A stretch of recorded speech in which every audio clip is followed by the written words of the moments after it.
Allah subhanahu wa ta'ala has given the human being the free will. Allah has told you what is right, what is wrong, but the choice is yours. So Allah knows in advance that when you come at crossroad, you will choose road C. So Allah writes, when the person comes at the crossroad, he will choose road C. बिस्मिल्लाहिर्रहमानिर्रहीम। अस्सलामु अलैकुम नाज़रीन, दीन दुनिया channel में आपको खुश आमदीद कहते हैं। नाज़रीन, दुनिया में जो कुछ होता है और बंदे जो कुछ करते हैं, नेकी बदी, वो सब अल्लाह ताला के इल्म के मुताबिक होता है। जो कुछ होने वाला है वो सब अल्लाह ताला के इल्म में है। अल्लाह ताला के पास लोहे महफूज है जिस पर सारी कायनात की तकदीर दर्ज है। इस इल्म में से अल्लाह पाक जिसको जितना चाहे अता फरमाता है। लोहे महफूज मखलूक की दस्तो बरद से महफूज है, न इसमें से कोई चोरी कर सकता है और न तब्दीली। नाज़रीन, ऐसा ही सवाल एक लड़की ने डॉक्टर जाकिर नाइक से किया। उसने तकदीर से मुतालिक जानना चाहा, मगर माइक पर आने से मना किया और एक खातून के हाथ पैगाम भेजा। उसने सवाल करने वाली खातून के हवाले से सवाल किया कि मैं सुनती आई हूँ कि हर चीज अल्लाह की मर्जी से होती है। जब हर चीज लिखी हुई है तो फ्रीडम ऑफ चॉइस कहाँ पर है? अगर हर चीज लिखी हुई है तो फिर मेरी मर्जी कहाँ गई? मैंने अपनी मर्जी से क्या किया? She says, I keep hearing everything is the will of Allah. Whatever happens is the will of Allah. And they say that everything is written already. So then where is the freedom of choice? When Allah gave me freedom of choice, whatever I do, if anything happens, they say, oh, this was written and it's the will of Allah. And if you could explain, if there is so much, everything is written down, then what is my freedom of choice? Doctor Zakir Naik ने सवाल के जवाब में कहा कि ये सवाल मुसलमानों ने ही नहीं, बहुत से गैर मुस्लिमों ने भी किया। वो कहते हैं कि अगर सब कुछ अल्लाह की मर्जी से होता है तो फिर मैं चाहे चोरी करूं या डाका डालूं, ये अल्लाह की मर्जी से हुआ, मेरा कसूर नहीं। अगर मेरी तकदीर में लिखा है कि मैंने कत्ल करना है तो फिर मैं कर ही दूंगा, इसमें मेरा कसूर नहीं। डॉक्टर साहब ने कहा कि मिसाल के तौर पर अगर एक क्लास में 100 तलबा हैं और उस्ताद सबको पढ़ाता है, पूरे साल क्लास लेने के बाद इम्तिहान में वो कहता है कि फलां तालिब इल्म पास होगा, फलां फेल होगा, फलां फर्स्ट आएगा। उस्ताद ने ये पेशगोई इसलिए की क्योंकि वो सब तलबा को जानता है कि कौन पढ़ता था और कौन सिर्फ वक्त गुजारी करता था। जब इम्तिहान होता है तो उस्ताद की पेशगोई के मुताबिक ही नतीजा आता है। अब क्या जो तालिब इल्म फेल हुआ था वो ये कह सकता है कि उस्ताद ने कहा था कि मैं फेल हो जाऊंगा इसलिए मैं फेल हुआ?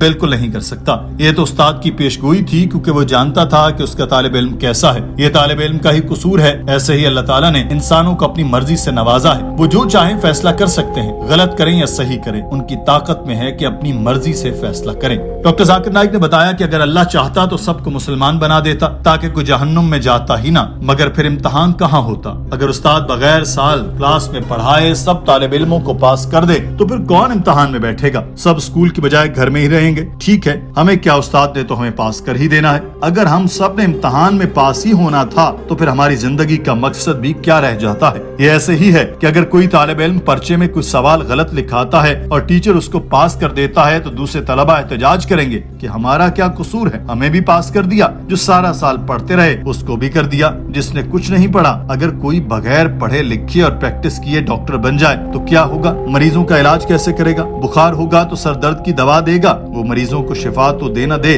मौत का बंदोबस्त जरूर देगा। तो ये जिंदगी एक इम्तिहान है जिसका नतीजा आखिरत में निकलेगा। सूरह मुल्क में अल्लाह ताला फरमाता है कि अल्लाह ने ही जिंदगी और मौत को पैदा किया ताकि देखे कौन अच्छे अमाल करता है। तो अल्लाह ताला ने आपको कुरान में बता दिया कि क्या अच्छे अमाल हैं और क्या बुरे। अब आप पर है कि किस रास्ते पर चलते हैं। अल्लाह आपकी मर्जी में मदाखलत नहीं करता, वो चाहे तो कर सकता है। सूरह इनाम में भी लिखा है कि कोई एक पत्ता भी अल्लाह की मर्जी के बगैर नहीं हिलता। तो अल्लाह ने आपको अच्छाई और बुराई का रास्ता बता दिया। अब आपकी मर्जी है कि किस रास्ते पर चलते हैं। अच्छे पर चलेंगे तो जन्नत मिलेगी, बुरे पर चलेंगे तो जहन्नुम मुकद्दर ठहरेगी। I am asking you a question.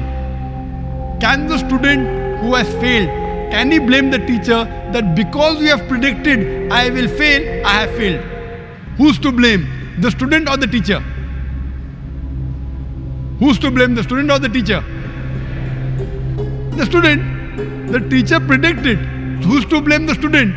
He did not study, he did not do his homework, he used to go for extra movies. So similarly, Allah subhanahu wa ta'ala has given the human being the free will. Allah has told you what is right, what is wrong, but the choice is yours. Doctor Zakir Naik ने एक और मिसाल देते हुए कहा कि आप एक सड़क पर जाते हैं और वहां से 4 रास्ते निकलते हैं। आप 2 नंबर रास्ते अपनाते हैं, अल्लाह को ये पहले से पता है, मगर आपने 2 नंबर रास्ता इसलिए नहीं अपनाया कि अल्लाह ताला पहले से जानता है और उसने लिखा है, बल्कि अल्लाह ताला इल्म गैब से जानता है कि आप 2 नंबर रास्ता अपनाएंगे। इसी तरह आप 10वीं के बाद मेडिकल की फील्ड में जाते हैं, साइंस में नहीं। अल्लाह ताला पहले से जानता है कि आप मेडिकल की फील्ड चुनेंगे। अब अल्लाह ताला जानता है, इसलिए आपने मेडिकल की फील्ड नहीं चुनी, बल्कि आपने अपनी मर्जी से मेडिकल की तालीम हासिल करनी है। मगर अल्लाह ताला पहले से जानता है कि आप मेडिकल ही करेंगे, इसके बावजूद वो आपकी मर्जी पर असरअंदाज नहीं होता। डॉक्टर साहब ने कहा कि अल्लाह ताला चाहे तो आपकी तकदीर को आसानी से बदल सकता है। ये ऐसे ही है जैसे रियाजी का इम्तिहान हो रहा हो और उसमें सवाल आता है 2 + 2। उस्ताद एक बच्चे के पास से गुजरता है जो लिख रहा है 2 + 2 = 5। अब अगर उस्ताद चाहे तो वो तालिब इल्म को उसी वक्त ठीक करा सकता है कि 2 + 2 4। लेकिन अगर उस्ताद उस बच्चे को जवाब ठीक कराएगा तो दूसरे बच्चे कहेंगे कि उस्ताद नाइंसाफ है। ऐसे ही अल्लाह ताला चाहे तो आपको मंजिल ठीक पर डाल दे, मगर चूंकि उसने आपको अपनी मर्जी पर चलने की आजादी दी और वो ये एक इम्तिहान है, तो वो आपको आजमाता है कि कौन इम्तिहान में पास होता है और कौन fail. Alladhi khalaqal mauta wal hayata. It's Allah who has created death and life to test which of you is good in deeds. So this life is a test for the hereafter. Allah has given you and shown you the rules, what is good, what is bad. Then He's given you a free will. It is your choice. Allah does not interfere in your free will. He can if He wants. नाज़रीन, doctor Zakir Naik ने कहा कि शैतान ने भी कोशिश की कि इंसान को बहकाए। जब इब्लीस ने हजरत आदम अलैहिस्सलाम के सामने ताजीम का सजदा न किया और इस वजह से वो काफिर हो गया, लेकिन उस बदबख्त शैतान ने अल्लाह से दुआ की कि उसने कहा कि ऐ परवरदिगार, बस तू मुझे उस दिन तक की मोहलत दे दे जिस दिन लोग दोबारा उठाए जाएंगे। अल्लाह ने उसे खुली छुट्टी दे दी। अगर अल्लाह शैतान मरदूद की दुआ कबूल करके उसकी तकदीर बदल सकता है तो यकीनन अपने नेक बंदों की दुआओं से भी तकदीर बदल सकता है। मगर शर्त यह है कि इंसान अल्लाह ताला के बताए हुए रास्ते पर चले। फिर जब दुआ के लिए हाथ उठाए तो वो हाथ खाली नहीं लौटाए जाते। इसलिए तकदीर को मोरद इल्जाम ठहराने से पहले इंसान को अपने अमाल का जायजा लेना चाहिए, फिर तकदीर और मशीयत पर कोई बात करने की जसारत न करे। नाज़रीन, आज की वीडियो के बारे में आपकी राय क्या है? कमेंट सेक्शन में जरूर आगाह कीजिए। अपना ख्याल रखिए। अल्लाह हाफिज।